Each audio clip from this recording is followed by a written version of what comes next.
Hello again. And today, I was actually able to acquire something for this channel. Um, and it is a re-release of the Dino Rivals Indoraptor. Let's just get a good look at this guy. Pan up. I got him for 15, as you can see over there. Should probably have taken that off first, but whatever. Yeah, sorry, it's struggling to focus. Anyway, I got them for $15 at Big Lots, and the thing is, I don't know about other Big Lots, but the ones where I live, they don't really have a lot of good stuff, toy-wise. I found a whole bunch of these guys, and occasionally I've seen some other stuff, but most of it is just cheap knockoff or like nameless stuff that I'm pretty sure they had some company license to make for them. Kind of like the store brand version of toys. It's just generic like soldiers and dinosaur, but it's not name brand like Jurassic World here. But I did find this guy. Um, this is actually a re-release of an earlier Indoraptor figure, and it is a non-electronic version, different from the Grab and Growl Indoraptor. It has no electronics. If I were to compare this to the previous Jurassic related stuff, I'd have to say the only thing really keeping this from being like an old Kenner or Hasbro figure is the fact that this box here is all open. I mean, I guess they could have put like some plastic all around here to create like a window, but in this day and age, everyone's trying to cut down on that. It doesn't explain why there's a lot in here though, including the ties, which are they plastic? Some kind of string, but yeah, if you're going to put that in there, might as well just put a window box. That's my one gripe with modern day, not just on Jurassic, but also toy packaging in general.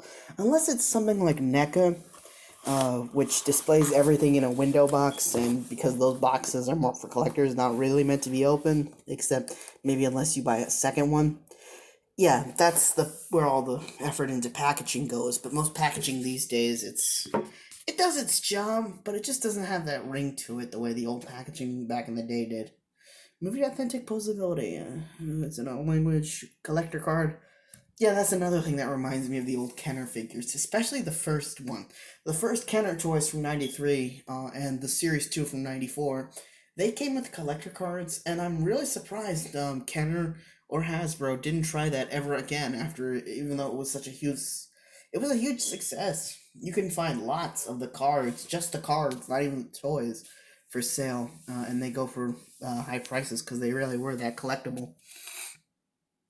Get Jurassic World Facts app. I actually have that, but I have no way to show you because I don't have a tablet. If I still had my tablet, I'd be recording this with that and then to probably show it off, but I might get copyright stricken for that. And down at the bottom, another comparison I can make to the old days is they have some of the, well, two figures, but there would have been like maybe a whole row. Another reason why I think they cut down on that is because obviously, I guess some people just didn't like the fact that they were listing all the like more stuff because yeah, from experience, every time I got one toy when I was a kid, I saw the others in the back and I was like, I want this one next time. And I understand now my parents are probably like, oh, why is there going to be a next time? How soon? It's because they had like a full list of all the other stuff you could get. I believe that's called pester power. Companies were it's a very controversial issue how companies make both in commercials and on when shows were based on toys, especially in the 80s, but more so as the 90s and early 2000s came around. It's like, commercials and cartoons made whatever toys they featured were based on the, so cool they made kids just want to beg their parents, even if it wasn't like their birthday or Christmas or whatever, to get them, like, year round. Yeah, look it up. It's called Pester Power. I don't really have time to paraphrase or go over it. One dinosaur. So I guess I'm gonna keep this. One thing, at least it makes the packaging easier to keep intact. Here's a little tip I picked up when it comes to doing these or getting these out. These twist ties, don't use scissors. Use a nail clipper. Okay. If this takes too long, I'm gonna pause it or maybe recut it. But it shouldn't be too long. Looks like I can just...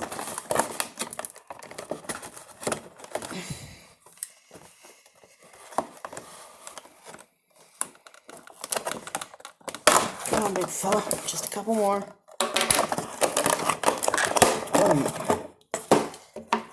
So like almost every new Jurassic World figure, the tail came packaged separately, one-time assembly. And the thing is, I get why they probably thought that'd be a good idea. Like, it sort of harkens back to the days of Kenner. As I've said in my other videos, when I did some actual Kenner dinosaurs, like the Rexes, that came in the boxes, they were just shoved in there, and, yeah, the tails ended up permanently bent in a weird way that just doesn't look very good. But most of these new figures, the thing is, the material is a lot... Oh, the tail on this is actually pretty soft. It's not as soft as the others, but it is still rigid and not as...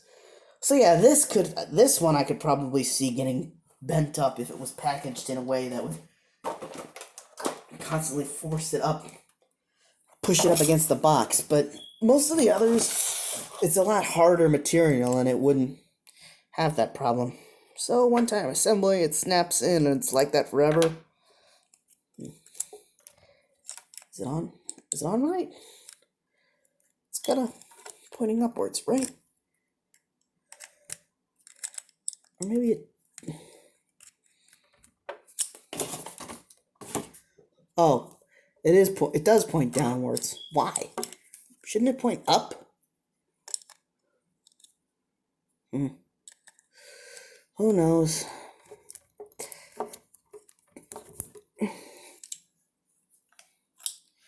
It looks like it should point up when it goes in, but it points down.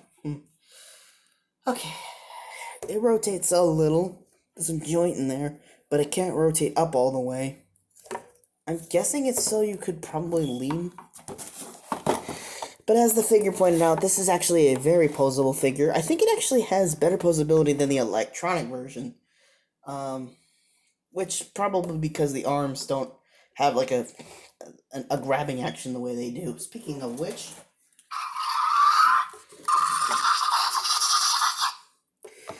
Yeah, as you can tell, the electronic version, I'd say, is slightly bigger. Maybe only a little. But that's because it's got like a speaker and battery and other parts inside. And the legs are fine. The arms, there's something, because there's an action feature associated with them. They're a little stiffer and not as... It's doable, but they can only in a certain way. And of course the mouth is articulated. They don't feel as stiff. They feel more like they can just go in a lot. The reason why is because on the grab and growl electronic version, the part of the action feature is that they swing to grab something. That's the gimmick. How it works. So yeah, they're preset to move in a certain way. And if you try to pose them any other way, it's like you're trying to... And now let's get his big sister. Well, big as in taller, for comparison. Huh. I don't know how in scale these are, but yeah. The Indoraptor and the Indominus Rex for comparison. Big sister. And yes, the Indominus Rex was female, the Indoraptor was male. One of the few dinosaurs to be made, specifically made to be male by Ind in the series. In fact. And let's just... But she was already dead by the time this guy appeared, so let's have Blue to sort of reenact that fight from Fallen... Well, not reenact, but... Well, kinda. There. about in scale to how they were in Fallen Kingdom. Maybe more so than than the electronic figure, but like I said, that one's probably bigger in order to for more room for the electronics and battery and stuff. So yeah, ooh, not much to say on this guy. Nice box, very posable. I'd say it's a slight improvement over the electronic version, but that's because the joints aren't as troublesome as on that one. Aside maybe the legs. It's glad to have another one.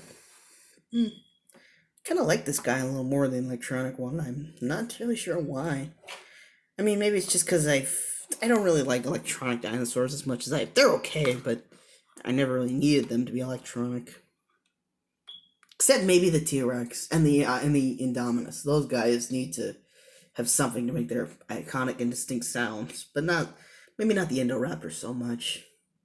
I mean, he does make iconic noises, but it's just not like with me the way the Rex and the Indominus roars do. But that's all for now. I got this from Big Lots, but I saw some other. I actually saw a baryonic set that I want to try to get and maybe take a look at. It actually reminded me of the young T-Rex set that I looked at. It's probably the closest you can say is a successor to that. It would be really great to show off, but for now, I'm just gonna say, see ya.